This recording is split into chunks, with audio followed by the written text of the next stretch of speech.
So from the title of this video, you might be thinking, oh, you spent so much time talking about the Zenfone 9. How are you saying that you're going to most likely pass on the Zenfone 10? You made videos about your high hopes and expectations and desire to purchase the Zenfone 10. What's the issue? Well, the issue, in my opinion, is that the Zenfone 9 was already such a great device that the minor improvements that they've made to the Zenfone 10, for somebody who already owns the Zenfone 9, it doesn't really make much sense to buy the Zenfone 10. To fully understand what I'm saying, we need to start at the key highlights that Asus made with regards to the Zenfone 9. So on the screen, what you're seeing is the little placemat of everything that they talked about during their Zenfone 9 announcement. Just going quickly around, you can see the chipset, the Snapdragon 8 Plus Gen 1, up to 256 gigs of storage using UFS 3.1, up to 16 gigs of RAM, LPDDR5, the 3300 milliamp hour battery, which truly does give you all day battery life for people who aren't extreme users, the 6-axis hybrid gimbal stabilizer, the camera sensor from Sony. It doesn't talk about the colors, but you can see the colors that are available right there. The IP68 water resistance rating or proof or whatever it's called. You have a bunch of audio stuff down at the bottom, from the dual stereo speakers to the headphone jack to something called Snapdragon Sound or whatever that is. Qualcomm aptX lossless, so transferring stuff via Bluetooth. Qualcomm aptX adaptive, more Bluetooth stuff. High-res audio. I don't know what Dirac is, but let me go ahead and look it up real fast. So it looks like it optimizes digital audio. Okay, all right, cool, whatever. You also have the Zen Touch button, the 120 hertz refresh rate, and the 5.9-inch screen size. Maximize that. All right, now this is the placemat from the Zenfone 10 launch of it. All right, so we did have the Zen Touch mentioned in the previous one, but now it's 2.0. I honestly, when I saw 2.0, I was like, wait a minute, does that mean there was a 1.0? So let me check the settings of my phone. And yeah, you can do everything that they mentioned with the current phone. And from my perspective, with the exception of the physical power button being the hardware, everything else that they're talking about is software. So they can make whatever changes that they've put in Zen Touch 2.0 or Edge Tool 2.0, they can do those same software tweaks for people who currently have the Zenfone 9. So as far as I'm concerned, that's not really a notable thing. That's just something that could have been pushed out in an update, in one of the monthly updates. Up to 16 gigs of RAM, that's the exact same thing. Up to 512 gigs of storage, that is twice. It was 256 in last year's phone, and the storage technically is a little faster because we have UFS 4.0 as compared to UFS 3.1. Both of them are fast.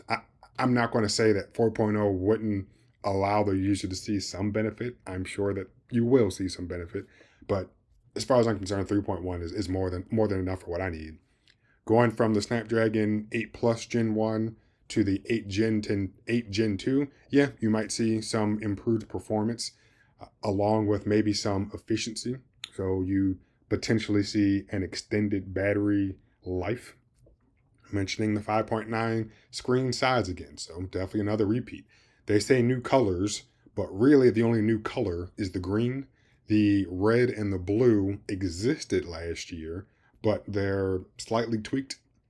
The 144 hertz refresh rate is technically something that's new, but I believe you need to go into Game Genie and set certain apps to operate at 144 hertz. So for some people that might be useful, for other people, complete waste. I don't think that's something that I would ever change. I believe I'll leave mine right now on adaptive. Here is one change, which some people might actually care about, which according to MKBHD, this is a worthy change. They've included wireless charging. I think I've made one, if not two videos talking about what a waste. Okay, literally what a waste. Yes, it might be convenient for you to take your phone, what you have, and just to prove the point that I'm saying, yeah, this is my Zenfone 9, and I still use this every single day.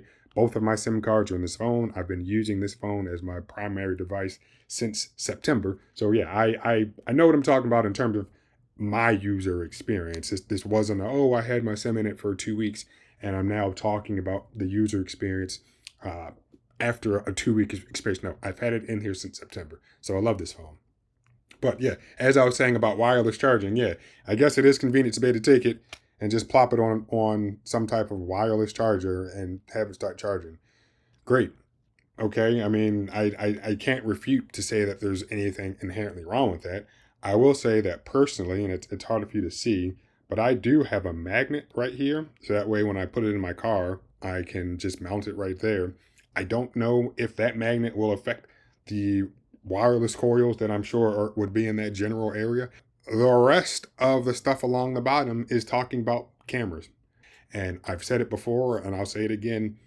Yes, I do like having a good camera on my phone, but it is not usually a priority for me. And the last thing that I wanted to show is a more direct comparison, because the placemats, in my opinion, definitely do a good job of summarizing what they talked about in their respective release announcements. But here, I always love coming to GSM Arena's website. They do a great job of just allowing you to do a side-by-side comparison of whatever it is that you're trying to compare. So on the left, we have the Zenfone 9. On the right, we have the Zenfone 10. We can see that they're both GSM, all that stuff, release dates, both in July's, one of last year, one of this year. The size is almost identical. It looks like this year's phone is just a little bit thicker, and I can imagine it's a result of putting that wireless charging coil in there that they needed to fatten it up just a little bit. We're talking, what, 3/10 of a millimeter, but yeah, that little piece of copper in there needs someplace to go. It is a little bit heavier, still with the dual SIMs. It would be nice for them to add an eSIM. Screens are almost identical. Operating system is something that I really get a little frustrated on when it comes to a lot of these phones. Not including the iPhone, which, whatever. In fact, not even including the Galaxy. The Pixel, kind of.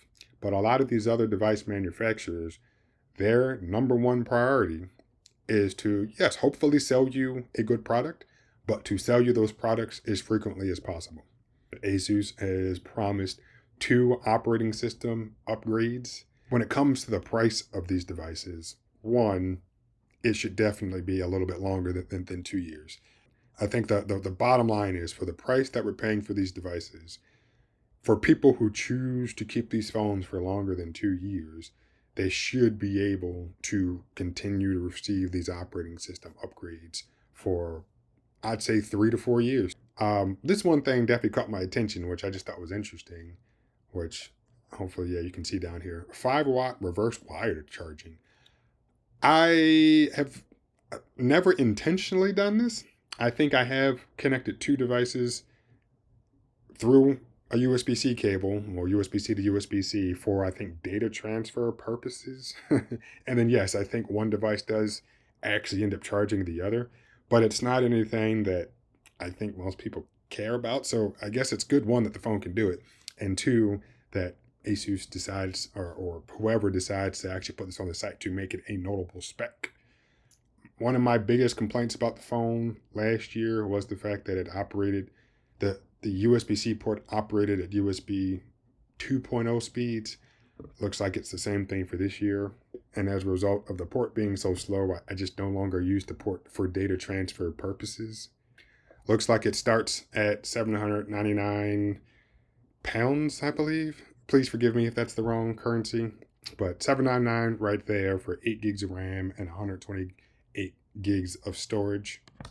And looking at the Zenfone 10, exact same thing. Overall, the Zenfone 9, which, as I mentioned before, has been my daily driver since September, is a great phone. I am confident that the Zenfone 10 is going to be, or is, a great phone. But as somebody who already has this device, for me, it doesn't make sense to upgrade.